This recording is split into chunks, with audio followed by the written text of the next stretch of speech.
अस्सलाम वालेकुम। फ़याज़ अहमद किस्सा ख़वानी पॉडकास्ट के साथ आपकी खिदमत में हाज़िर है। हमारे साथ आज के जो मेहमान हैं, वो एक्सपर्ट साइबर सिक्योरिटी हैं।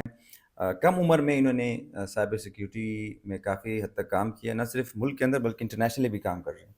तो हम वेलकम कहेंगे बाबर अख़ुंज़ादा को, इनका ताल्लुक भी पेशावर से है। बाबर, अपने हमारे जो व्यूअर्स हैं, पहले उनको अपना मुख्तसर सा तारुफ़ करवा दीजिएगा कि एक्सपर्ट साइबर सिक्योरिटी होता क्या है और इस फील्ड में किन-किन एरियाज़ में आप लोग काम कर रहे हैं? By the way, thank you so much. It's welcome. Been so long, हम काफ़ी काफ़ी अरसे टाइम बाद बाद आपसे मिल रहे हैं। हाँ, मिलना। ये लोगों को पता नहीं होगा शायद। बट हाँ, मेरा नाम बाबर है।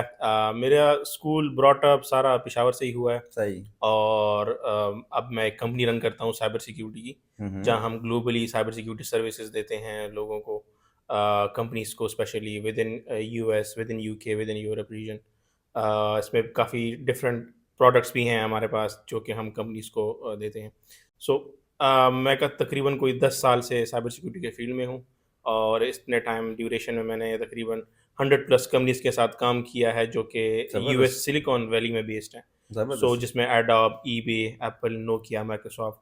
तो इनिशियल टाइम में मैंने इन कंपनीज़ के साथ काम किया है। जब जाके मेरा एक्सपीरियंस हुआ, मुझे पता लगा इस चीज़ की क्या वर्थ है साइबर सिक्योरिटी स्किल्स की। तब जाके मैंने एक कंपनी स्टार्ट की, क्योंकि उस टाइम पाकिस्तान में कंपनी नहीं हुँ, थी इस टाइप की, हुँ। जो कि बैंक्स को, जो कि ऑर्गेनाइज़ेशंस को, कंपनीज़ को, फर्म्स को हुँ, हुँ। सर्विसेज़ दे सकें, हैकर से प्रोटेक्ट कर सकें। हुँ, हुँ। तो वो चीज़ काफ़ी मिसिंग थी, जिसको मैंने फिर फिल आउट किया, और अल्हम्दुलिल्लाह उसने काफ़ी अच्छा फ्रूट दिया है फिर। 100 से ज़ायद कंपनीज़ को आप सर्विसेज़ प्रोवाइड कर चुके हैं। आपकी अपनी उम्र कितनी है? मेरी अभी 24। 24, माशाल्लाह, 24। आपने बहुत कम उम्र में शुरू किया था, मुझे याद है बैक हाँ। इन 2015। हाँ, मैं आपके साथ 2015 में मिला था, बिल्कुल। मैंने हुँ, स्टार्ट किया था क्लास 7 से। अच्छा। हाँ, क्लास 7 से मुझे एक स्किल के थ्रू इंट्रोडक्शन हुआ, एक फ़ेसबुक ग्रुप के थ्रू, और उधर मुझे एक हैक का लफ्ज़ नज़र आया। तो मैंने कहा ये क्या है? उसको जाके मैंने सर्च शुरू किया, तो काफ़ी अजीब-अजीब से, उस टाइम तो ना तो बुक्स हुआ करते थे, ना यूट्यूब पे जिस तरह आजकल का कंटेंट हुँ, होता हुँ, है, हुँ, हुँ। एजुकेशनल वाइज़, स्किल वाइज़, इस तरह कुछ भी नहीं था। तो उससे काफ़ी फ़ैसिनेशन हुई मुझे कि यार, एक एक बंदे ने एक वेबसाइट को कैसे अपने कंट्रोल में लिया, जिस जो कि दूसरे का कंट्रोल होता है। तो फिर थोड़ी-सी रिसर्च, बुक्स रेड स्टडी करना शुरू किए, ब्लॉग्स रीडिंग शुरू की थोड़ी-सी। तो क्लास 7 से क्लास 9 तक थोड़ी-सी लर्निंग की विद इन दीज़ 2 इयर्स, और 10th क्लास तक मैं तकरीबन काम शुरू कर चुका था इन कंपनीज़ के साथ। हम इसी पॉडकास्ट में कुछ ऐसे मसाइल जिसको हम कहें कि आजकल लोगों को दरपेश हैं, क्योंकि हमारी ज़िंदगी जो है वो जुड़ गई है इन चीज़ों के हुँ। साथ। वीपीएन का इश्यूज़ काफ़ी चल रहा है कि कौन सा वीपीएन करें, लॉगिन करें, और रजिस्टर्ड और गैर रजिस्टर्ड का चक्कर हाँ। सामने आया है। और सबसे ज़्यादा मुझे जो मैसेजेस आए हैं कि आपने वीपीएन कनेक्ट करके बैंकिंग नहीं करनी, स्मार्ट बैंकिंग नहीं करनी। दैट्स तो ज़रा इंटरेस्टिंग, बताएँ यस। हमारे देखने वालों को क्या। हाँ, VPN is virtual private network. आप एक प्राइवेट, जैसे फॉर एग्ज़ाम्पल, आप अगर आप अभी फ़ेसबुक को ब्राउज़ करते हैं, फ़ेसबुक ऐप पे या वेबसाइट पे, तो आप अपने नेटवर्क के थ्रू डायरेक्ट फ़ेसबुक से कॉन्टैक्ट कर रहे हैं वाया पाकिस्तान, हुँ, हुँ। जो कि हमारे 2-3 यहाँ पे एक वो ट्रांसवर्ल्ड है, एक दूसरा एक हमारा लाइन है, जिसके थ्रू ट्रांसमिट होके फ़ेसबुक के पास जाता है। तो ये पूरी एक्टिविटी होती है एक डीएनएस के थ्रू, जिसको हम कहते हैं डोमेन नेम सिस्टम। तो हम जैसा फॉर एग्ज़ाम्पल कहते हैं कि भाई twitter.com, तो फे इंटरनेट उसको नहीं पहचानता कि व्हाट इज़ twitter.com। आप जब रिक्वेस्ट भेजते हैं twitter.com में मैंने ब्राउज़ करना है, या facebook.com मैंने ब्राउज़ करना है, तो वो डीएनएस सिस्टम के पास चला जाता है। डीएनएस उसको आप असाइन करता है कि हाँ, आप इस चीज़ को व्यू कर लें। वर्चुअल प्राइवेट नेटवर्क में यही हो रहा है, बट ये है कि आपका डाटा एक थर्ड पार्टी के पास जाता है। यहाँ से जाता है अमेरिका, अमेरिका से फिर जाके आपका फेसबुक कनेक्ट होता है फिर। तो एक मैन इन द मिडल आ जाता है दरमियान में। तो इसमें मेन जो आपने जो टच किया बैंक वाला एस्पेक्ट, ये बड़ा ज़बरदस्त है, क्योंकि एक इफ़ेक्ट ये भी है वीपीएन के इस इस्तेमाल में, और वीपीएन के इफ़ेक्ट्स में, कि फॉर एग्ज़ाम्पल अगर आप वीपीएन यूज़ करते हैं किसी फ्री का, हाँ, कंसिडर करते हैं इस एग्ज़ाम्पल में एज़ अ फ्री, तो ये एक फैक्ट है कि गवर्नमेंट बहुत ज़्यादा बाय करती है डाटा इनसे। हैकर्स बहुत ज़्यादा बाय करते हैं डाटा इन फ्री वीपीएन से। अच्छा। तो फॉर एग्ज़ाम्पल, आप जिस नेटवर्क पे भी आप एक कम्युनिकेशन कर रहे हैं, वो डाटा उससे ट्रांसमिट होके उसके पास जाता है। सही। तो फॉर एग्ज़ाम्पल, अगर आप वीपीएन के थ्रू अपनी कम्युनिकेशन कर रहे हैं, आपको पता भी नहीं है वो कितना एन्क्रिप्टेड है, वो क्या-क्या प्रोटोकॉल्स अप्लाई कर रहा है, वो डाटा को कैसे सेव कर रहा है। आपका और वीपीएन का क्या एग्रीमेंट हुआ है? कोई एग्रीमेंट नहीं हुआ, क्योंकि आप फ्री यूज़ कर रहे फ्री हैं। यूज़ कर रहे हैं। तो कोई भी हैकर, उनकी ऑलरेडी डील्स हो चुकी होती हैं, कि फॉर एग्ज़ाम्पल मेरे पास पाकिस्तान का 2 मिलियन लोगों का डाटा है। ठीक है, तो वो पाकिस्तानी में से कोई लेगा या यूएस में इस तरह का कोई है, तो उस तरह डाटा बाय होता है। उसमें जितने भी ईमेल्स, मोबाइल नंबर निकलते हैं, फिर उसके थ्रू स्कैम शुरू हो जाते हैं। अगर डायरेक्ट डाटा है, पासवर्ड्स वगैरह हैं, क्रेडेंशियल्स हैं, वो हम्म। तो डायरेक्ट यूज़ शुरू हो जाता है। हम्म। अगर कुछ कुछ डाटा है, नाम है, मोबाइल नंबर है, तो फिर उसके थ्रू आपको कॉलें आती हैं इस तरह। तो इस तरीके से स्कैम शुरू हो जाते हैं। हाँ, जहाँ तक पेड वीपीएन है, पेड आपके साथ एक एग्रीमेंट करता है कि हम आपका डाटा किसी को सेल नहीं करेंगे। ठीक है, हम इतने टाइम तक अपने अपने पास रखेंगे, for logical reason, security reason, जो भी हैं, क्योंकि हमारे नेटवर्क के थ्रू कोई एक्टिविटी ना हो। अगर आप इस तरह की कोई एक्टिविटी नहीं कर रहे, तो हम आपका डाटा कभी भी सेल नहीं करेंगे। तो दैट्स वाई पेड वीपीएन्स अच्छे हैं, बट अगेन अभी पेड भी बंद हो जाएंगे कुछ टाइम में, हम्म। क्योंकि गवर्नमेंट ने इसको रेगुलेट कर दिया है। गवर्नमेंट कह रही है अगर आपको पर्सनल यूज़ के लिए चाहिए तो आप नहीं यूज़ करेंगे। अच्छा। हाँ, अगर आपको कमर्शियल यूज़ के लिए चाहिए, आपका कोई क्लाइंट बाहर है, आपको कोई काम ऐसा है, अगर आपका कोई सॉफ्टवेयर हाउस है, आपने किसी अपने दूसरे सॉफ्टवेयर हाउस के साथ वीपीएन के थ्रू कनेक्ट होना है। तो ये वीपीएन बंद होने जा रहे हैं सारे? वीपीएन बंद होने जा रहे हैं, दिसंबर एंड तक ये सारे बंद हो जाएंगे। अच्छा, हाँ, यानी फिर हम इस्तेमाल नहीं कर हाँ, सकेंगे, ये क्यों, पेड पेड का हाँ, क्यों, चक्कर भी अच्छा खत्म। पेड का, अच्छा पेड पे आते हैं, तो पेड आप कहाँ से डाउनलोड करते हैं? हम अपने से प्ले स्टोर प्ले से, ऐप स्टोर से। स्टोर से। तो आपको भी पता है, गवर्नमेंट को भी पता है कि हम्म। कौन कौन से ऐप्स हैं उधर। तो गवर्नमेंट सीधा उनके नेटवर्क को ब्लॉक करती है। आप जहाँ, फॉर एग्जाम्पल जैसे मैंने आपको कहा ना, वीपीएन, सो आपका यहाँ से नेटवर्क पहले रिक्वेस्ट भेजता है वीपीएन को, वीपीएन आपका रिक्वेस्ट आगे भेजता है। तो जिस रिक्वेस्ट आपका पहला टच हो रहा है, जो वीपीएन का हो रहा है, ये आईपीज गवर्नमेंट के पास भी आ रही हैं। तो हम्म। गवर्नमेंट इन पूरे आईपीज को ब्लॉक कर देती है। तो अगर आपका फॉर एग्जांपल पेड प्लान आपने लिया भी है, तो कल आपका रिक्वेस्ट कनेक्ट भी नहीं होगा वीपीएन के साथ। आप देख भी रहे हैं मेरे ख्याल में, फ्री वीपीएन काफ़ी कम अभी, हो गए हैं, हाँ, कम हो गए कनेक्ट हैं। नहीं हो रहे। तो द रीज़न इज़ कि अभी पहले फ्री बंद हो रहे हैं, इसके बाद पेड भी बंद होंगे। ये दोबारा पूछूंगा, क्या इनको खोल के हम इस तरह की बैंकिंग वगैरह कर सकते हैं? सेफ हाँ, है? तो अगेन यही है कि अगर आप फॉर एग्जांपल बैंकिंग कर रहे हैं, अपना पासवर्ड डाल रहे हैं, अपना ट्रांजैक्शंस आप कर रहे हैं, तो ये डेटा कहीं ना कहीं पे सेव हो रहा है। तो कल को उसी वीपीएन से कोई खरीद ले, कल को वही वीपीएन हैक हो जाए। अ लॉट ऑफ केसेस, मतलब हम्म। काफ़ी टाइम ऐसे भी हुआ है कि काफ़ी हैक हुए हैं वीपीएन से, उनका डाटा इस तरह फिर लीक हो जाता है, फिर उसका यूज़ हो जाता है। फिर आजकल डाटा माइनिंग का बड़ा कंसेप्ट है। फॉर एग्जांपल अगर किसी वीपीएन के पास ट्रिलियन डाटा है, ट्रिलियन यूज़र्स का, बिलियन यूज़र्स का, काफ़ी बिलियन रिक्वेस्ट्स हैं, ठीक है? क्योंकि यूज़र्स आजकल एक शक्ल में नहीं आते। यूज़र आजकल आपका जैसे, फॉर एग्जांपल हम किसी बंदे का आजकल फेसबुक पे 3-3 अकाउंट है, 4-4 नंबर है। तो एक इस तरह कुल मिला के हम अगर बिलियंस की आबादी है, तो बिलियन का मल्टीप्लाई बाय 10 होता है इन रियल इंटरनेट टर्म्स। सही। तो ये अगर इतना ज़्यादा डाटा है, तो उसका फिर डाटा माइनिंग होती है। डाटा माइनिंग में आप उससे अपनी मज़े की चीज़, अपनी जो आपकी चीज़ चाहिए, आप उससे वो निकाल सकते हैं, क्योंकि ठीक वो है। माइन करके उससे इनरिचमेंट होती है। तो ठीक उसको है। जो चीज़ चाहिए, फॉर एग्जाम्पल मुझे, मैं उसको कहता हूँ मुझे इस डेटाबेस जो डंप हुआ है, जो आपने मुझे खरीद के दिया है, इससे मुझे बैंकिंग क्रेडेंशियल निकाल दो। तो वो आसानी से फिर हैक हो जाते हैं और आसानी इस्तेमाल से भी हैक होते हो हैं। जाता है, क्योंकि आपके पास उसके बाद आपके पास मोबाइल भी है, नंबर भी उसमें होगा, लाजमन है, सारी ईमेल चीज़ें भी होगा, आईडी पासवर्ड भी होगा। तो फिर तो सेफ नहीं है। अच्छा बाबर, ये बताएं कि बैंकिंग के हवाले से भी बात की, ऑनलाइन बैंकिंग में भी बहुत स्कैम्स हैं और हुए हैं, कॉल्स आ जाती हैं, इवन बैंक के नंबरों से कॉल आती है कि आप हुँ, हमें जो है अपना डेबिट कार्ड के जो आखिरी 4 हिस्से नंबर हाँ। दीजिए, नाम भी बता देते हैं, आपके हाँ। वालदा का नाम भी बता देते हैं।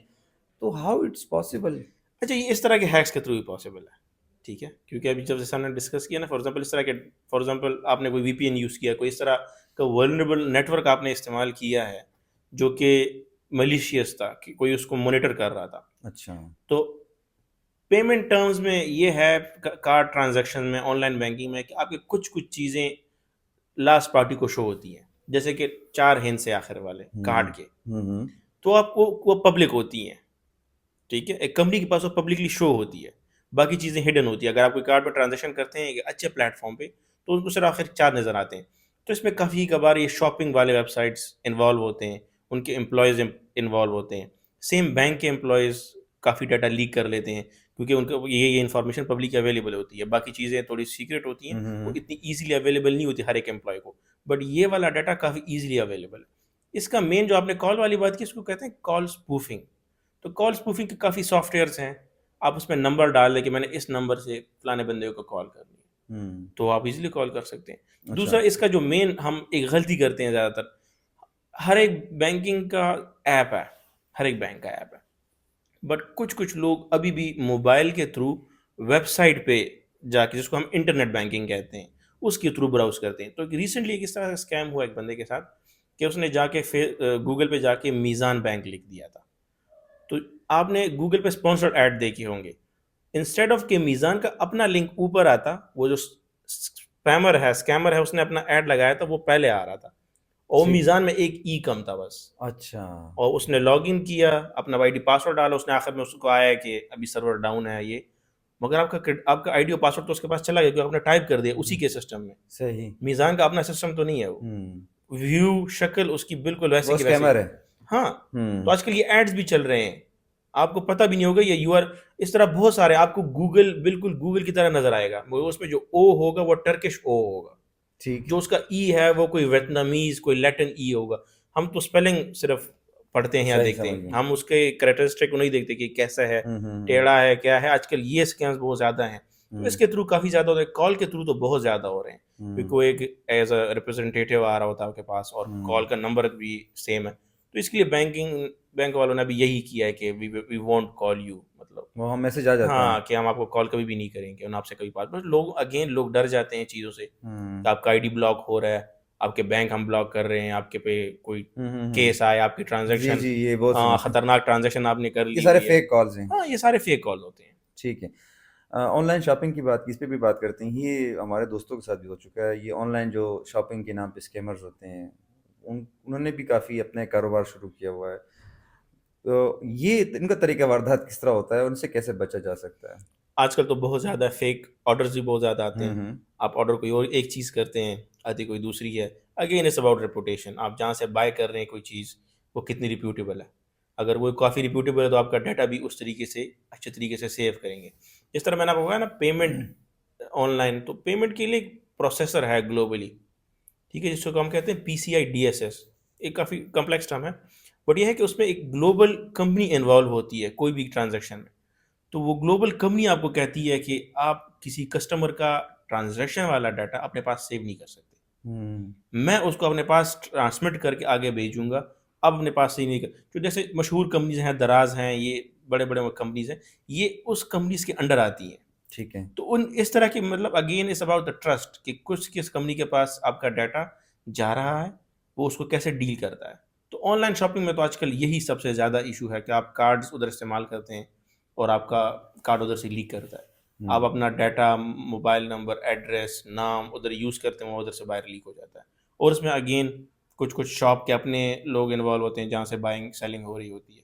कुछ कुछ लोग इस तरह के शॉप्स लॉन्च करते हैं फॉर द डाटा पर्पज़, क्योंकि फॉर एग्जांपल मुझे अब मैंने एक मोबाइल बेचने हैं, ठीक है। या मुझे पता है भाई लोग मोबाइल ज़्यादा ख़रीद रहे हैं आजकल, बट हैं महंगे, फिर मैं ऐड लगाता हूँ सस्ते मोबाइल्स की, मेरे पास डाटा कलेक्शन शुरू हो जाती है, लोगों के ऑर्डर्स आना शुरू हो जाते हैं, और फिर मैं उनको फेक मोबाइल्स बेचता रहता हूँ, क्योंकि उनको कभी कभार, क्योंकि आजकल आप क्या देख लें, अगर कोई 50-60 हज़ार रुपये की कोई चीज़ आप ऑनलाइन बेचते हैं तो आपसे वो एडवांस चार्ज करता है, बिल्कुल। तो आपसे 20-30 हज़ार रुपये और एडवांस ले लेता है, और यहाँ पे आके आपको तो खाली डब्बा दे देंगे, डब्बे में कुछ भी नहीं होगा। तो इट डिपेंड्स लोगों की, अगेन वही साइकोलॉजी भी चीज़ आ जाती है कि लोग ब्लाइंड फोल्ड हो जाते हैं, लोग अपने उस प्रोसेस को नहीं देखते कि ये मुझे सस्ती क्यों मिल रही आपके है। पास इस तरह की कोई केसेस आया हो? काफ़ी यही यही ज़्यादातर हैं, यही ज़्यादातर है कि अननोन वेबसाइट पे मैंने एक चीज़ ऑर्डर की, या तो अभी तक आई नहीं है, या आई है तो खाली डब्बा आया है, या मोबाइल मैंने बड़ा मंगवाया है लाख रुपए का, आया कोई 1200 रुपए का है, और दोबारा पे वापस कॉल भी नहीं अटेंड करते, अच्छा। क्योंकि उनको पता होता है कि आप कॉल किस लिए करेंगे। हम्म। और अगर आप कोरियर वालों के पास जाते हैं तो कोरियर वाले कहते हैं हमारा काम तो सिर्फ डिलीवर करना डिलीवर है, करना था। हम तो बाकी इस चीज़ हमें भी नहीं पता। ठीक तो है। ये काफ़ी ज़्यादा हो रहा है आजकल, ये चीज़ें बहुत ज़्यादा हैं क्योंकि लोग सस्ती चीज़ों के पीछे जा रहे हैं। कार्ड हम पंच करते हैं कहीं शॉपिंग करने के लिए, इस पे किस हद तक ये महफूज है? क्योंकि अक्सर जाता हूँ, मेरे पास पैसे नहीं होते, हाँ, कार्ड हम पंच करते हैं, तो हाँ, इससे ये भी स्किमिंग डिवाइसेस होती हैं, ये काफ़ी वेल नोन स्कैम है आजकल। स्किमिंग डिवाइसेस इस तरह ही काम करती हैं कि आपको नज़र आती है कि ये एक वैलिड मशीन है, आपको वो नज़र भी आ रहा है, मगर उसके ऊपर एक दूसरी चिप भी चढ़ी होती है, तो वो डाटा आपका बैंक के पास भी जा रहा है, मगर वो उस स्किमिंग मशीन के थ्रू भी जा रहा है। अच्छा। क्योंकि जैसे आप कार्ड टैप करते हैं उसमें डाटा होता है, असल में आप हमें तो लगता है ये प्लास्टिक का एक कार्ड है, उसमें अंदर एक चिप होती चिप है, है। हाँ, वो लोगों को पता नहीं है। तो वो स्किमिंग डिवाइस जो होती है वो उस चिप से डाटा खींच लेती है, उसमें आपका यही कार्ड का नंबर, कार्ड की एक्सपायरी डेट, कार्ड का कोड, वो सारा कॉपी कर लेता है, तो आपका ट्रांजैक्शन उस शॉप में सक्सेसफुल हो जाता है। बाद में जो स्कैमर है या जो स्किमर जो डिवाइस है उससे जो डाटा वो निकालता है, तो फिर उसको यूज़ करना शुरू करता है। उसका असल में क्लोन बनते हैं आपके कार्ड के। तो जो डाटा उसने आपसे कॉपी किया हुआ है, उसका एक दूसरा कार्ड बन जाता है। फिर हुँ। वो उसको टैप करता है हर तो जगह। हुए हैं इस तरह वाक़यात? बहुत ज़्यादा हो रहे हैं, आजकल ये बाहर बहुत ज़्यादा हो रहे हैं। लोगों से कार्ड चोरी हो जाते हैं। फॉर इसका बड़ा एक ज़बरदस्त एक वीडियो भी है, आपको कहीं पे अगर आपको मिले फ़ेसबुक वगैरह पे, कि फॉर एग्ज़ाम्पल आप कहीं पे शॉपिंग शॉपिंग मॉल में हैं, आपका कार्ड आपके पीछे जेब में पड़ा हुआ है। डिवाइस आपके पास नज़दीक लेके आते हैं, बस डेटा रिकॉर्ड हो जाता है। तो ये बाहर बहुत ज़्यादा हो रहा है। ये जो लोग टूरिस्ट जाते हैं, अज़रबैजान, टर्की जाते हैं, हुँ, यूरोप हुँ। जाते हैं, पाकिस्तानी स्पेशली, उनको अक्सर मैं ग्रुप्स में देख रहा होता हूँ। वो कह रहे हैं कि हम मतलब टूर पे ही थे और ट्रांज़ैक्शन शुरू हो गए। अच्छा। हाँ, और फिर बैंक भी हेल्प नहीं करवाता, क्योंकि बैंक कहता है कि ये एक कार्ड के थ्रू हुआ है। आपका कार्ड हमें मलिशियस नहीं लगा। ये नहीं लगा कि ये हैक हुआ है, ये आपने खुद ही ट्राई की, क्योंकि राइट, उसका क्लोन बन चुका होता है। फ़ोन बन वो चुका। एक कार्ड रियल कार्ड होता है असल में। ठीक, तो ठीक। स्कैम्स बहुत ज़्यादा हैं। बैंकिंग सेक्टर में तो काफ़ी है, क्योंकि end of the day scam का मकसद ही एक पैसे कमाना है किसी तरीके से। नौजवानों में एक चीज़ का रुझान बहुत नज़र आ रहा है कि जी फलाना करेंसी है, ऑनलाइन ट्रेडिंग है, अजीब-अजीब नामों से ट्रेडिंग हो रही है, ऑनलाइन इन्वेस्टमेंट हो रही है। एट द एंड जो है बहुत से केसेस में हमने देखा कि उनके साथ भी स्कैम हुआ। बिल्कुल। तो इससे कैसे बचा जा सकता है? और ये इसमें कोई 2-3 कंपनियाँ रियल भी हैं कि नहीं सब ड्रामा है ये? अच्छा, जो लोगों ने इन चीज़ों को गलत लिया हुआ है, वो है क्रिप्टो ट्रेडिंग, ठीक है? ज़्यादातर तो ये है। तो ट्रेडिंग इन इटसेल्फ तो एक रियल चीज़ है। हाँ, अगर आपको उसकी समझ नहीं है, तो वो तो एक अलग चीज़ है, क्योंकि लोग आजकल यही कर रहे हैं कि यार चलो पैसे डाल लेते हैं, तुक्का है, लग जाएगा तो लग जाए, नहीं है तो हम बस उसको, फिर लोग उसको स्कैम का नाम देते हैं कि ये scam. Trading in itself is real, काफ़ी अरसे से चल रही है। जैसे हम स्टॉक एक्सचेंज में ट्रेड करते हैं, उसके भी अपनी एक तरीक़ेकार, अपने चार्ट्स हैं, लोग उसको हुँ, एनालाइज़ करके एक चीज़ खरीदते, शेयर खरीदते हैं। मगर जो विद इन हमारे रीजन जो आजकल इन्वेस्टमेंट्स हो रही हैं, वो होती हैं अननोन कंपनीज़। एक बंदा बाहर से आता है, वो कहता है मेरे पास आप पैसे इन्वेस्ट करें और मैं आपको 5% 15% उसके हर महीने आपको पैसे दूँगा। मतलब यहाँ पे पाकिस्तान में आजकल चल रहा है कि फॉर एग्ज़ाम्पल अगर आप 50,000 इन्वेस्ट करते हैं, हुँ, हुँ। तो मंथ के मैं आपको 10,000 रुपए दूँगा। सही। ठीक है? तो ओवरऑल ये 5 महीने की गेम हो गई। मतलब अगर आप 5 महीने पूरे करेंगे, तो 50,000 आपके पूरे हो जाएँगे। तो इस तरह लोग इससे मोटिवेट होते हैं। असल में इसको कहते हैं पिरामिड स्कीम। हुँ, पिरामिड स्कीम में ये है कि आप एक बंदे को लेके आते हैं, दूसरा तीसरे को लेके आता है, आपका पैसा तीसरे के पास जाता है, तीसरा का पहले के पास आता है। तो इस तरह आपका पैसा, दूसरे का पैसा वो घूमता रहता है। सही। तो ये ना कहीं इन्वेस्टमेंट कहीं लगी होती है, ना उधर से इन्वेस्टमेंट या प्रॉफ़िट आ रही होती है। हुँ, हुँ। तो आपका पैसा घूम रहा होता है। एंड ऑफ द डे ये चीज़ एक दफ़ा बस्ट होगी। 2 साल में, 1 साल में, ये क्योंकि सारे अब तकरीबन जितने भी थे जो वेल नोन कंपनीज़ थी पाकिस्तान में, बी4यू एक था, वो सारे खत्म हुए। परपाल था एक काफ़ी वेल हुँ, नोन, बहुत सारे गाँव-गाँव में एक आजकल खुले हैं ये चीज़ें। तो हर एक का अपना-अपना नाम है। तो काफ़ी वो नैब ने उनको पकड़ा हुआ है सारा, क्योंकि सबने बहुत सारे पैसे खाए। इसमें लोगों को लालच का बड़ा वो है। मैं लोगों को जानता हूँ जिनने करोड़-करोड़ रुपए लगाए इसमें। वो क्यों लगाते हैं? उनको ऑफ़र होती है गाड़ी, कि आप करोड़ रुपए हमारे साथ इन्वेस्ट करेंगे, आपको पैसे भी मिलेंगे महीने के, हम आपको फलानी गाड़ी भी देंगे।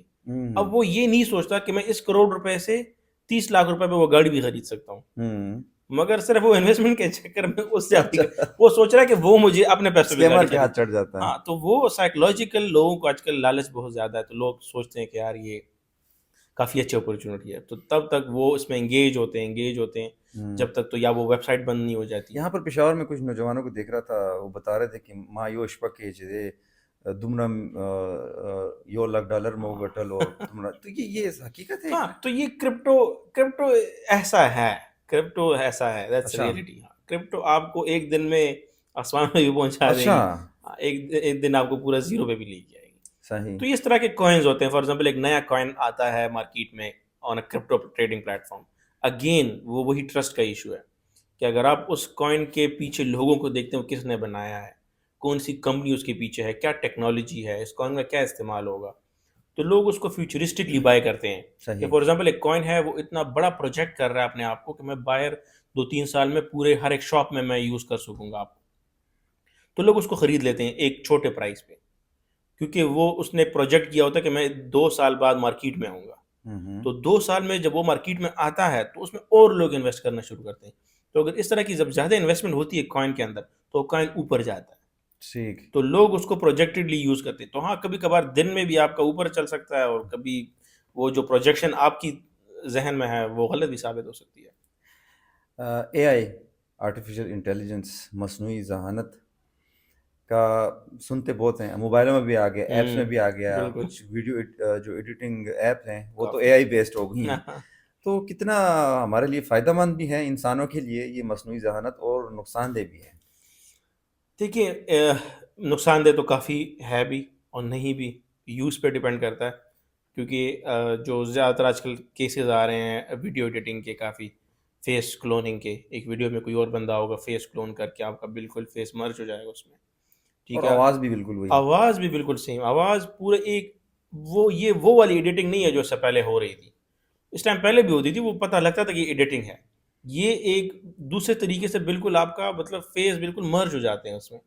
ये सारा एआई के थ्रू, कि एआई उसकी शक्ल को पहले जज कर लेता है और आपका भी जज कर लेता है। वो देखता है कि मैं इसको कैसे मर्ज करूँ, कितनी कटिंग मैंने आपकी फेस की लेनी है और उसकी फेस की कितनी कटिंग हटानी है, किस एंगल में उसका सर हिल रहा है वीडियो के दौरान और कितना मैंने हिलाना है। तो ये वो वाली एडिटिंग नहीं है जो 3-4 साल पहले हुआ करती थी। ये अभी बिल्कुल चेंज हो गई ये चीज़ें। सही। तो ये एक बहुत खतरनाक इस्तेमाल है, इससे डिसइन्फॉर्मेशन काफ़ी फैल रहा है। मीडिया में आजकल ये बहुत ज़्यादा सीन चल रहे हैं कि और मतलब आवाज़ आपकी नहीं होगी, मुँह आपका हिल रहा होगा। ये अ, वीडियोज़ लीक हुई हैं कुछ। काफ़ी, हाँ, वीडियोज़ लीकिंग में काफ़ी इसका इस्तेमाल हो रहा है। लोगों को पता भी नहीं होता आपकी कोई पब्लिक, तो इसलिए लोग कह रहे हैं कि अगर आपको अपना इस तरीके के ख़्याल रखना है, तो आपने पब्लिकली अपनी इमेजेस ना डाला करें। हुँ, अगर आपको इतना ट्रस्ट नहीं है इस पूरे प्रोसेस, क्योंकि नहीं भी है, कोई भी आपका इमेज उठा के आपके पीछे कर ये सकता है। कर सकता है। तो हुँ, ये डिसइन्फॉर्मेशन का काफ़ी वो है, और ये बुलिंग के अंदर आता है, साइबर बुलिंग के अंदर हैरेसमेंट तक ये चीज़ पहुँच जाती है। फिर आपका यहाँ पे इतना जो डीप टेक्नोलॉजी है, ये डीप फेक वीडियोज़ जो होते हैं, इसका फिर यहाँ पे इस तरह कोई तोड़ है नहीं, क्योंकि एक एक फैक्ट ये भी है कि एक चीज़ अगर इंटरनेट पे पहुँच गई तो फिर ये, वायरल हो हाँ, जाती है। वायरल हो जाती है। फिर उसको नीचे उतारना फिर वो बड़ा टफ हो जाता है, क्योंकि आपको एक-एक प्लेटफ़ॉर्म के पास जाना पड़ता है। उनको रिक्वेस्ट करनी पड़ती है कि यार ये डिलीट कर दें इंटरनेट से, ये गूगल से डिलीट कर दें, या फेसबुक से कर दें, ये यूट्यूब से कर दें। तो आप कहाँ-कहाँ तक जाएँ, किस-किस यूज़र के पास जाएँगे, तो ये काफ़ी एक हेक्टिक हो जाता है। और ये बताइएगा कि एआई के हवाले से तो आपने बात की, इसका जो है नुकसान भी हमारे सामने है। हमारे पश्तून जो सोसाइटी है, इसमें हम देख रहे हैं वीडियोज़ आ जाती हैं, ख़वातीन बेचारी, उन लड़कियों को पता भी नहीं है, कोई वीडियो उठा दी, उसको एडिट कर दिया। इससे काफ़ी फैमिली के अंदर भी मसाइल पैदा हुए और नौजवानों को भी मसाइल पैदा हो रहे हैं। लेकिन इस टेक्नोलॉजी से फ़ायदा भी उठाया जा सकता है। जैसे अगर बिल्कुल। कोई नौजवान करना चाहता है, हाँ, ख्वाहिशमंद है अब क्या? देखिए हम, अब जैसे हम, मेरी जो कंपनी है, हम साइबर सिक्योरिटी में जहाँ पे काम कर रहे हैं, हमने काफ़ी चीज़ें एआई के थ्रू ऑटोमेट की हुई हैं।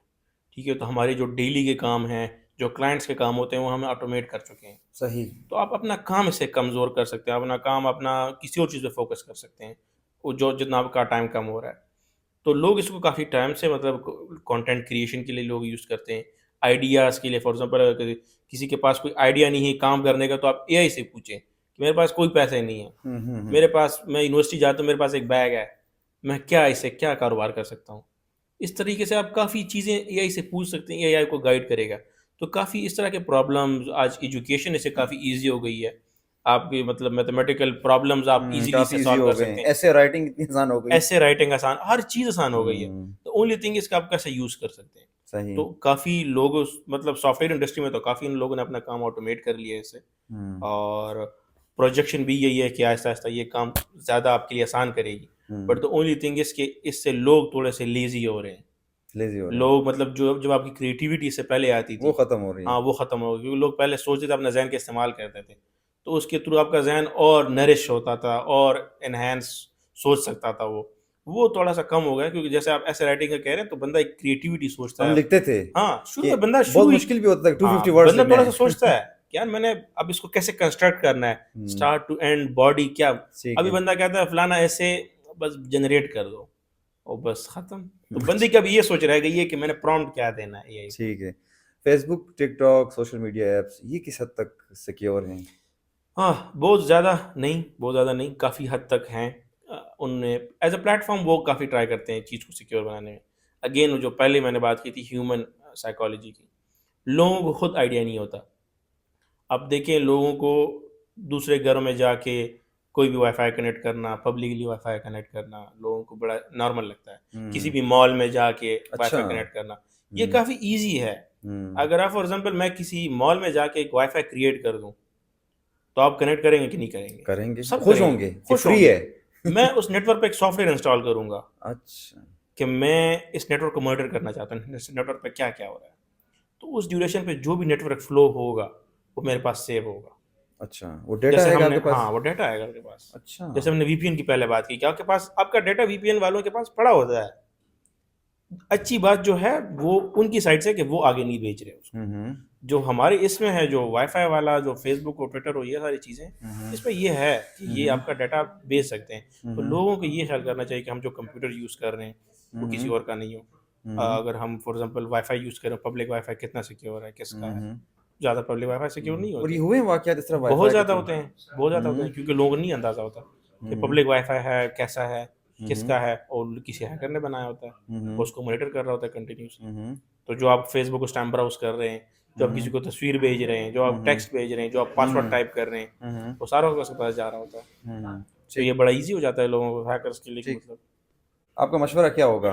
फ्री वाईफाई, इसका मतलब है कि हमने जाते हैं दोस्तों के घरों में जाते हैं या कहीं हाँ, तो जाते हैं? देखिए इसका यही है ना, हम अब ज़्यादातर जो है, मेरे पास जो इंसिडेंट्स यही आते हैं कि फॉर एग्ज़ाम्पल मेरी आईडी पासवर्ड चेंज हो गया, ईमेल चेंज हो गया, मुझे पता भी नहीं है मैं कैसे हुआ है।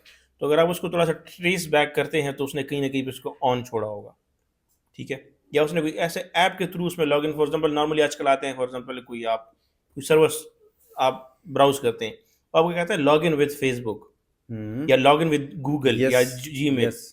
तो आप फॉर एग्ज़ाम्पल कोई इस तरह का सर्विस जहाँ पे आप अपने गूगल के थ्रू लॉगिन करते हैं, या अपने जीमेल के थ्रू लॉगिन करते हैं, या फेसबुक अकाउंट के थ्रू लॉगिन करते हैं, वो ऐप कितनी सिक्योर है जिस पे आप ये काम कर रहे हैं? क्योंकि फॉर एग्ज़ाम्पल मैंने किसी सर्विस पे अपना लॉगिन विद गूगल कर लिया, हम्म। तो उसके पास तो मेरा टोकन चला गया जिसके थ्रू वो लॉगिन कर सकता है मेरे गूगल अकाउंट में। तो आप उन हम सर्विस को नहीं देते, हम कहीं भी लॉगिन कर लेते हैं विद गूगल। हम ठीक है। कहीं पे बिना पासवर्ड ट्राई कर, आजकल ये काफ़ी चल रहा है कि फॉर एग्ज़ाम्पल मुझे लाइक्स चाहिए, ठीक है? हम्म। तो एक वेबसाइट इस तरह बनी है कि आप उसमें अपना फेसबुक आईडी डाल दें और उधर से आपको लाइक्स मिलेंगे। अच्छा। तो आपकी वही फेसबुक आईडी और पासवर्ड वो यूज़ हो रहा होता है फिर दोबारा। कंप्रोमाइज हो जाता है। हाँ, क्योंकि हमने कहीं इस तरह की जगह पे टाइप किया है जहाँ पे लोग अपनी चिट्ठी पे लिख के कहीं पे पेस्ट कर देते हैं, हम्म। अपने व्हाट्सएप में लिख लेते हैं, इस तरह की जगह पे छोड़ देते हैं कि वो उधर पड़ा रहता है। तो इस तरह के काफ़ी इंसिडेंट्स हो रहे हैं। मेन चीज़ यही है, लोगों को अवेयरनेस नहीं है कि आप हम अपने एक चीज़, अच्छा इसमें ये एक काफ़ी अच्छा एक वो टर्म है, आप उसको रोटेशन कह सकते हैं, कि आप 6-6 महीने बाद अपना पासवर्ड रोटेट कर दें। ठीक है? इसका सबसे अच्छा तरीका फिर दूसरा ये टू स्टेप ऑथेंटिकेशन वाला है, कि आप अपना नंबर, ठीक अब है। अच्छा इसमें ये, अच्छा ये भी इसमें बड़ा अजीब-सा मसला है यहाँ पे लोगों के लिए, कि न बंदे टू स्टेप ऑथेंटिकेशन उसमें ऑन कर लेते हैं। बट द इश्यू इज़ कि 2-3 महीने बाद में उनके पास वो नंबर भी नहीं होता। वो नहीं होता, सही है। अब इसका बंदा फिर क्या करे? कि अगर आपने उस चीज़ को सीरियस ही नहीं लिया कि मैंने एक नंबर अपना टू स्टेप के लिए फेसबुक के लिए रखा है, गूगल के लिए रखा है, तो अब क्या होगा? तो फिर बंदे यही कहते हैं कि अब पासवर्ड भी है मेरे पास, सब कुछ है, मेरे हम्म। पास वो नंबर नहीं है जिसका मैंने ठीक टू है। स्टेप ऑथेंटिकेशन के थ्रू ऑथेंटिकेट किया हुआ था। तो इसलिए लोगों को थोड़ा-सा अवेयर खुद होना चाहिए कि जो सर्विसेज़ आप यूज़ कर रहे हैं, उसमें सिक्योरिटी के सेटिंग्स जो हैं, उसको आप हम्म। फुली यूज़ कर रहे हैं कि नहीं? सही। अब फेसबुक अपनी साइड से, व्हाट्सएप अपनी साइड से फुली ट्राई करता है कि आपकी आईडी हैक होने से बचाए, आपका डाटा प्रोटेक्ट हो। तो व्हाट्सएप में भी ये है, फॉर एग्ज़ाम्पल अगर आपका नंबर भी कॉम्प्रोमाइज़ हो जाए और कोई और आपके कोड के थ्रू आपका व्हाट्सएप लॉगिन करे, तो एक दूसरा कोड आता है आपके व्हाट्सएप स्क्रीन पे कि आप इसको भी कंप्लीट करें। तो हम्म। अगर आपने वो कोड नहीं लगाया अपने व्हाट्सएप पे टू स्टेप ऑथेंटिकेशन का, तो आपका, अगर आपका मोबाइल नंबर आपसे कहीं गुम हो गया है, किसी ने आपका मोबाइल नंबर ले लिया है, हम्म। तो आपका ईज़िली आपका व्हाट्सएप का कोड वेरीफ़ाई कर सकता है। तो अगर आपने टू स्टेप ऑथेंटिकेशन नहीं लगाई, तो वो पहले ही लॉगिन पे उसका पूरा डाटा नज़र आ जाएगा आपको। दो आखिरी क्वेश्चन है। एक तो ये कि अक्सर लोग हमसे पूछते हैं, हमारे जहन में सवाल आता है कि मोबाइल कैमरे के ज़रिए भी जो है हैकिंग होती है या आपको मोबाइल कंट्रोल किया जाता है और ऑडियो के ज़रिए भी किया जाता है। बिल्कुल, क्या हकीकत है? बिल्कुल। ये काफ़ी ज़्यादा हो रहा है और काफ़ी एक बड़ी इंडस्ट्री है जो इसके पीछे है। लोग, बहुत ज़्यादा कंपनीज़ हैं बाहर जो ये सर्विसेज़ प्रोवाइड करती हैं। तो ये नॉर्मली इस तरह होता है कि आपको ट्रिक किया जाता है, आपको ये ज़्यादातर आजकल फेसबुक इन चीज़ों के थ्रू हो रहा है, व्हाट्सएप के थ्रू हो रहा है। आपके पास कोई आएगा, as a female, as a opposite gender आएगा आपके पास, आपको थोड़ी-सी बातें करके फिर वो आपको कहेगा कि मैं यहाँ से आपके साथ बात नहीं कर सकती, इस हम्म। प्लेटफ़ॉर्म के थ्रू, ये थोड़ा-सा इनसिक्योर है। आप ये दूसरा प्लेटफ़ॉर्म लें, इसके थ्रू मेरे साथ बात करें। ठीक है। हम यहाँ वीडियो चैट करेंगे, ये करेंगे, फलाना करेंगे। वो जो आपको दूसरा सर्विस दे रही है, वो इन इटसेल्फ इसको कहते हैं रैट, रिमोट एडमिनिस्ट्रेशन टूल, ठीक है? तो जैसे आप वो इंस्टॉल करते हैं अपने फ़ोन में, वो ठीक-ठाक काम भी कर रहा होता है, उस पे कॉल-शॉल ठीक-ठाक कर रहे होते हैं, मगर वो आहिस्ता-आहिस्ता आपका पूरा डाटा डाउनलोड करके अपलोड कर रहे होते हैं किसी दूसरे सर्वर पे। इसी तरह जो आप चीज़ बेच रहे हैं, जो आपकी गैलरी में सेव है, वो सारी चीज़ें इस तरह बेच रहे होते हैं। तो ये चीज़ काफ़ी अलार्मिंग है। इसको आप अपने सेटिंग में जाके ऐप्स में चेक कर सकते हैं कि मेरे मोबाइल में कौन-कौन से ऐप इंस्टॉल है। क्योंकि इस तरह की ऐप में 2-3 चीज़ें और भी बड़ी कॉमन है। आजकल ये हो भी रहा है कि फॉर एग्ज़ाम्पल इस तरह के ऐप आपके मोबाइल में इंस्टॉल हो जाते हैं और जैसे आप उसको खोलते हैं वो आ जाता है एरर कि ये ऐप आपके मोबाइल में नहीं चल रहा। तो आप भी कहते हैं यार, अब उसको अब आप दूसरे काउंटर पार्टी को बता देते हैं कि यार इसमें ऐप नहीं चल रहा। वो कहता है बस छोड़ो, इग्नोर करो। वो ऐप असल में हिडन हो जाता है। आपको नज़र भी नहीं आएगा, कहीं पे भी नज़र नहीं आएगा और वो अपनी एक्टिविटी कर रहा होता है। वो अक्सर रात के टाइम करता है अच्छा, ताकि आपको मोबाइल का वो हीट फील भी ना हो, क्योंकि जब डाटा अपलोड डाउनलोड होता है तो मोबाइल काफ़ी हीट हो जाता है। अच्छा। तो वो रात के टाइम करता है कि आपको पता भी ना चले कि आप डाटा सोए आपको हुए हैं और डेटा डाउनलोड अपलोड हो रहा होगा। सही। तो ये काफ़ी ज़्यादा, क्योंकि उस टाइम रिकॉर्ड रख रहा होता है पूरे दिन का और रात को फिर अपलोड करता है। अच्छा, इसमें एक जो हम अखबार ऐप जो है हम थंब वेरिफिकेशन से करते हैं, हुँ, तो पासवर्ड की बजाय हम उसको प्रेफर करते हैं, जैसे कि इजी पैसा हो गया, या इसके हुँ। लिए हम अक्सर जो है बैंकिंग के लिए भी वो मोबाइल जहाँ पर आप थंब जो है इस्तेमाल करते हैं, तो ये ज़्यादा सिक्योर काफ़ी है। सिक्योर है, मगर परसों मैंने सरगोदा में एक इस तरह का वाक़या देखा, आपने हो सकता है कोई न्यूज़ में भी देखा हो। दोस्तों ने अपने कज़न की उँगली काट ली है फॉर बैंकिंग वेरिफिकेशन। ये अच्छा, रियल न्यूज़ है, बंदा मर गया है और रखी हुई थी अपने पास। अच्छा। वो एटीएम जाते थे, उसका थंब प्रिंट डाल के वो पैसे निकालते थे हुँ, और 2-3 दिन लगातार ये हुआ है। तो कोई चीज़ भी सिक्योर नहीं है। द ओनली थिंग इज़ कि आप उसको कैसे कैरी करते हैं। सही। आप अगर ईज़ी पैसा को यूज़ कर रहे हैं, बैंकिंग ऐप्स को यूज़ कर रहे हैं, तो वो कितनी ऑथेंटिकेटेड है? आपने उसपे कितने परमिशंस लगाए हैं? आपने अपने बैंक को कितना रिस्ट्रिक्ट किया कि मैं डेली कितने के ट्रांज़ैक्शन कर सकता हूँ? हुँ, हुँ। ठीक है? फॉर एग्ज़ाम्पल आपका बैंक अकाउंट हैक हो गया है, ठीक है? किसी ने आपका कार्ड चोरी कर लिया, आपका कार्ड स्किम हो गया है, कॉपी हो गया है। तो अगर आपने उसपे ट्रांज़ैक्शन लगाई, आपको अपना यूज़ पता है, मेरे दिन के 20,000 से ज़्यादा कभी भी यूज़ नहीं जाएगा। तो आप उसपे रिस्ट्रिक्शन लगाएँ, ठीक है? कि मेरी एटीएम की विथड्रॉल 20,000 से ज़्यादा नहीं जाएगी एक दिन में। मेरी ऑनलाइन शॉपिंग की विथड्रॉल दिन में 30,000 से 10,000 से ज़्यादा नहीं जाएगी। ठीक है। तो इट डिपेंड्स हुँ, कि आप उसको कैसे कैरी करते हैं। मैं यही कह रहा हूँ, हर एक प्लेटफ़ॉर्म, हर एक बैंक, हर एक सर्विस आपको फुल ट्राई करता है कि आपको फुली सिक्योर प्लेटफ़ॉर्म दे, हुँ। आपको सर्विसेज़ दे, आपको इस तरह की सेटिंग की ऑप्शंस दे दें, ताकि आपका पूरा डाटा, आपका सर्विस, आपका जो टेन्योर है उस सर्विस के साथ वो पूरा सिक्योर रहे। बट लोग उसको यूटिलाइज़ नहीं करते। तो ये अगर सोचें, अगर फिंगरप्रिंट के लोग आजकल उँगली काट रहे हैं, तो ये कितने हद तक आप इसका आगे क्या करेंगे? ठीक है, लास्ट क्वेश्चन। एक आपने बड़े केसेस डील किए, आपने कहा 100 से ज़्यादा आपने कंपनी से कहा, कोई ऐसा केस आपके सामने हैकिंग का हो कि बस सर जोड़ के बैठ गए हो कि आप क्या करें इसके लिए? सिक्योरिटी ब्रेक हुई हो? वो ज़्यादातर इस तरह पब्लिक कंपनीज़ होती हैं, जो ज़्यादातर मतलब पब्लिक को सर्विस देती हैं। हमारे साथ स्पेशली तो मतलब वो डाइवो वाला एक सीन बड़ा वायरल हुआ था, जिसमें हम इनेबल कर चुके थे कि हम डाइवो की किसी भी टिकट को बुक करके फ्री में ट्रैवल कर सकते हो। इस तरह के बहुत सारे एप्लीकेशंस, इस तरह के बहुत सारे सर्विसेज़ जो कि पब्लिकली चल रहे हैं, जो कि बहुत सारे लोगों को पता है कि ये सिक्योर नहीं है, मगर लोग फिर भी उसको यूज़ भी कर रहे हैं। कंपनीज़ भी इतना इस पे फ़ोकस नहीं करती, स्पेशली विद इन पाकिस्तान। बाहर तो फिर भी थोड़ा-सा हुँ, रेगुलेटेड हुँ। वो है, गवर्नमेंट उसको एनफ़ोर्स करती है। विद इन पाकिस्तान इस तरह कुछ भी नहीं है। तो इस तरह काफ़ी इंसिडेंट्स होते हैं, आई होप मैं यहाँ पे नाम ले सकता था, बट ये इंसिडेंट हो रहे होते हैं नॉर्मली।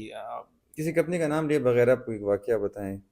अ, शॉपिंग की ज़्यादातर हो रही होती है, मतलब काफ़ी शॉपिंग की वेबसाइट्स हैं जहाँ पे अगर हम उसको चेक करें तो डाटा भी उनका सर जो हम पकड़ते हैं ज़्यादातर वो यही डाटा वाला इंसिडेंट है, कि डाटा उनका पब्लिकली अवेलेबल पड़ा होता है। आप किसी भी यूज़र का डाटा चेक कर सकते हैं, उसने क्या-क्या चीज़ की शॉपिंग की है। अब फॉर एग्ज़ाम्पल आप सोचें कि मुझे पता है कि फयाज़ साहब ने किस चीज़ की शॉपिंग की है, कितने रुपए की है, तो मुझे उसकी फैंटेसी का अब अंदाज़ा है कि उसको क्या चीज़ चाहिए, हुँ। ठीक ये है? जो हमें एड्स वगैरह आ जाते हैं। हाँ, तो एड्स भी आ जाते हैं, फिर उसके पास नहीं, मैं उसको स्कैम कर, फॉर एग्ज़ाम्पल मुझे पता है कि आपको भई आपको माइक चाहिए कोई, ठीक है? मैं आपको कॉल करके एक सस्ता माइक आपको बेचूँगा, ठीक है?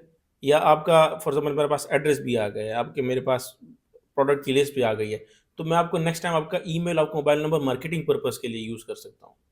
अच्छा, इसमें एक चीज़ अभी मुझे याद आया कि हम अक्सर जब बात कर रहे होते हैं, कोई टाइप भी नहीं किया हमने। हमने बात की है कि मुझे ये हुँ, चीज़ चाहिए या मैं सर्च कर रहा हूँ। अगले दिन या उसी टाइम अगर हम फ़ेसबुक चेक करें, आपको उसी प्रोडक्ट के हाँ, हवाले से जो है हमें हाँ, कुछ तो वो ये नज़र आते हैं। ये एक टर्म है, उसको कहते हैं कुकीज़।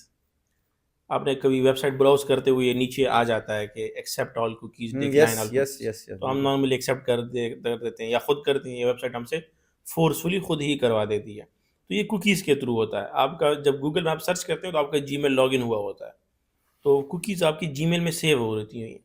तो वो जब आप दूसरे वेबसाइट के पास जाते हैं तो वो दूसरा वेबसाइट गूगल से रिक्वेस्ट करता है कि इसने अभी तक इतनी क्या ब्राउजिंग की है, क्या कुकीज़ हैं इसकी। तो वो शेयर हो रही होती हैं हर एक वेबसाइट के साथ। तो उसका आपका अंदाज़ा हो रहा होता है कि ये कहाँ से आ रहा है, कहाँ जा रहा है, क्या इसकी प्रीवियस ट्रैक क्या है, ये कहाँ से आ रहा है, किस शॉपिंग वेबसाइट से मेरे पास तक पहुँचा है। ठीक। तो आहिस्ता-आहिस्ता आपका डाटा वहाँ तक पहुँच जाता है। तो ये इंटरनेट सर्विस की अपनी एक खूबसूरती, आप इसको ये भी कह सकते हैं कि आपके लिए आसान बन जाता है। बट ये है कि हाँ, एक टाइप ऑफ प्राइवेसी हुँ। का मसला है, काफ़ी टाइम से है, और ये डिक्लाइन करता है फेसबुक और गूगल कि हम इस तरह की चीज़ें नहीं कर रहे। इवन लोग अक्सर ये भी कहते हैं कि हमने सिर्फ चीज़ डिस्कस की, हमने टाइप भी नहीं की, सर्च भी नहीं की, और वो चीज़ हमारे पास आती है फेसबुक और इधर प्लेटफ़ॉर्म्स पे। ठीक। तो ये एक लिसनिंग वाली कैपेबिलिटी का एक ऑप्शन भी आता है कि ये ऐप्स सुनती हैं, और इस तरह के ऐप्स हैं भी, ये फेसबुक के अपने ऐप्स। अगर आप फेसबुक के सेटिंग में जाएँ और प्राइवेसी की उस प्राइवेसी के सेटिंग में जाएँ फिर, तो उधर काफ़ी ऐप्स अलाउ होती हैं बाय डिफ़ॉल्ट। उसको अगर आप टर्न ऑफ करेंगे थर्ड पार्टी ऐप्स को, तो काफ़ी आपकी चीज़ें इस तरह की रिस्ट्रिक्ट होना शुरू हो जाती हैं, फिर आपके पास इस तरह के एड्स नहीं आते। सही। बहुत शुक्रिया Babar, thank you thank you so so much. Much. और आई होप कि जो हमारे देखने वाले हैं वो भी इस इन्फॉर्मेशन से फ़ायदा उठाएँगे, और स्पेशली जो वीपीएन का इश्यू चल रहा है, हाँ, नौजवान बहुत ज़्यादा परेशान हैं। हाँ, परेशान क्योंकि होंगे। क्योंकि आजकल जो सोशल मीडिया पे पाबंदी लगी है, तो वीपीएन का इस्तेमाल ज़्यादा हो रहा है। और वंस अगेन बहुत शुक्रिया थैंक यू किस्सा सो ख़वानी मच। आने के लिए। थैंक यू सो इंशाल्लाह मच। फ्यूचर में भी हम कोशिश करेंगे पार्ट इंशाल्लाह, 2 आपके साथ रिकॉर्ड करें। इंशाल्लाह। Thank you so much.